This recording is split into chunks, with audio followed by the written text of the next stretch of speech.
Saat di dunia Allah berjanji kalau seseorang benar salatnya seperti yang Nabi tuntun, dia akan dijamin diberikan 5 keistimewaan yang tidak akan diberikan pada yang tidak salat, atau orang yang salat tapi salatnya tidak seperti yang diinginkan Nabi tadi. Nah, jadi Nabi itu membuat ketat fikih salat, bukan ingin membebani kita supaya rumit salatnya, bukan. Jadi persoalannya, Nabi menginginkan setiap umatnya mendapatkan 5 keistimewaan ini. Jangan sampai ada umat Nabi nggak dapetin satu di antara yang 5 ini. Ya. Dengan cepat, satu, orang yang sholatnya benar dijamin oleh Allah pasti jadi orang baik. Sifat dan sikapnya pasti baik. Ya, itu ada di Quran surah ke-29 ayat 45, seperti pernah kita bahas di pertemuan lalu. Inna salata tanha 'anil fahsya wal munkar. Orang yang salatnya benar, sungguh salat yang ditunaikan dengan benar itu akan mencegah pelaku dari 2 sumber keburukan. Pertama, fahsya, yang diingkari oleh hati, sumbernya nafsu, syahwat, ya. Maaf, pornografi, porno aksi, zina, LGBT, itu fahsya. Ya, munkar, keburukan yang diingkari oleh jiwa, sumbernya nafsu perut dan akal. Merampok, membunuh, ya, maaf, mencuri, korupsi, narkoba, macam-macam, itu mungkar itu. Jadi mustahil ada orang sholat perilakunya buruk. Jadi, Nabi menginginkan setiap orang sholat harus jadi orang baik. Silahkan Anda cek ya, anak-anak kita itu baru tumbuh saja, menjelang balik usia 7 tahun, yang ditekankan oleh Nabi itu sholatnya, bukan yang lain. Karena diajari dia sholat. Kenapa? Karena kalau anak-anak baik sholatnya dari sejak awal, akan tumbuh jadi orang baik setelahnya. Saya ingin sampaikan pesan nih, agak unik sekarang ya. Kalau dulu orang fokus pada sholat nih, sekarang saya agak bingung, anak-anak TK udah diajarin manasik gitu kan. Insya Allah fokus dulu pada sholatnya gitu kan. Tidak salah memang, cuman fokus pada yang utama gitu. Sholat pada belum baik, masuk ke masjid langkahnya sudah salah, diajarin manasik gitu kan. Baik, memang tidak keliru, tidak, cuma ada prioritas yang harus kemudian jadi patokan di situ. Baik, yang kedua, orang yang sholatnya benar itu hatinya cenderung tenang. Cenderung tenang. Ada di Quran surah ke-20 ayat ke-14, ditafsir di Quran surah ke-13 ayat ke-28. Kita sudah bacakan. Wa aqimis salata lidzikri, tunaikan salat sebagai zikir kepada saya, kata Allah. Ditafsir di Quran surah Ar-Ra'd ayat ke-28, ala bidzikrillahi tatma'innul qulub. Jika benar zikirnya kepada Allah, salatnya benar, maka dampaknya ke hati pasti tenang. Kalau hati Anda sudah tenang, dihadapkan pada masalah apapun akan biasa saja. Yang besar jadi ringan, yang ringan seakan tidak ada masalah gitu. Di orang-orang yang sholatnya baik menghadapi persoalan kehidupan, itu cenderung lebih nyaman, tenang gitu, nggak susah dia. Itu poinnya. Yang ketiga, orang kalau sholatnya benar dijamin langsung oleh Quran, seperti pernah kita bahas kemarin ya, Allah akan jamin kemudahan hidupnya, bahkan rezekinya. Itu ada di Quran surah ke-65 ayat 2-3, ditafsir di Al-Baqarah di ayat yang sama 2-3. Wa may yattaqillaha yaj'al lahu makhrajan wa yarzuqhu min haitsu la yahtasib. Ya. Siapa yang bisa meningkatkan takwanya kepada Allah Subhanahu wa taala, takwanya tingkatkan, yaj'al lahu makhrajan. Kami berikan jalan keluar, solusi dari setiap persoalan yang ia alami. Tolong garis bawahi lagi ya, sering kita lupa ini. Rumus menyelesaikan masalah itu mudah menurut Quran. Anda tingkatkan takwa, masalah Allah selesaikan. Semakin Anda tingkatkan takwa, persoalan lebih ringan.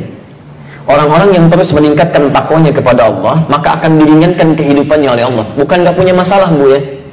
Sama, dia punya masalah. Cuman saat akan dihadapi, Allah sudah ringankan masalahnya, sehingga seakan-akan seperti gak punya masalah. Jangan Anda kira misalnya para ulama, ya misal para kiai, para ustadz, atau orang-orang yang sebagian dekat dengan Allah nggak punya masalah. Mungkin banyak masalahnya, mungkin banyak. Kadang-kadang masalah orang juga ikut dipikirin juga gitu kan. Silakan Anda cek. Apa Anda pikir pulang pengajian ustadz selesai? Tidak. SMS kadang penuh lagi, kadang ada yang nanya via email lagi. Ya, diri sendirinya mungkin nggak punya masalah, masalah orang ikut dipikirin. Ya. Nah, tapi alhamdulillah, ya, beberapa keadaan dibuat ringan. Ya, bukan nggak punya masalah, tapi diberikan keringanan ya dengan beberapa hal yang Allah kemudian berikan aturannya. Dan Anda tidak harus menjadi ustadz atau ulama untuk mendapatkan ketakwaan kepada Allah. Abu Bakar seorang pebisnis, kan? Uthman seorang pebisnis, Umar bin Khattab seorang birokrat. Ketika dekat dengan Allah, ringan masalah kehidupannya. Tayyib. Nah, bagaimana cara meningkatkan takwa? Kalimat takwa disebutkan 115 kali dalam Al-Quran.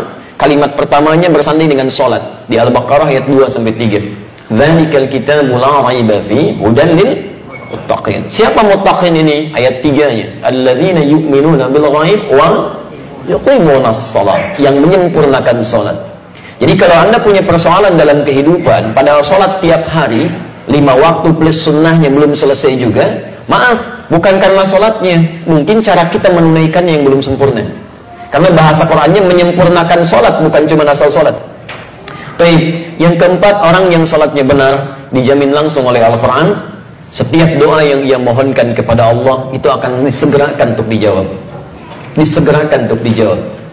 Masya Allah, ya. Itu sudah kita contohkan di bulan lalu.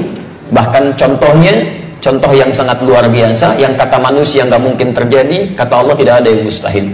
Itu contoh di Quran surah ketiga Ali Imran ayat 38 sampai 39. Posisi paling kanan sebelah atas di pojok, ya, yang sudah berumah tangga puluhan tahun, sudah sepuh, rambutnya sudah memutih, fisiknya sudah letih, istrinya maaf divonis monopos dan mandul, kata dokter nggak mungkin nih, ya, ada keturunan. Tapi apa yang terjadi? Teruskan aja ya.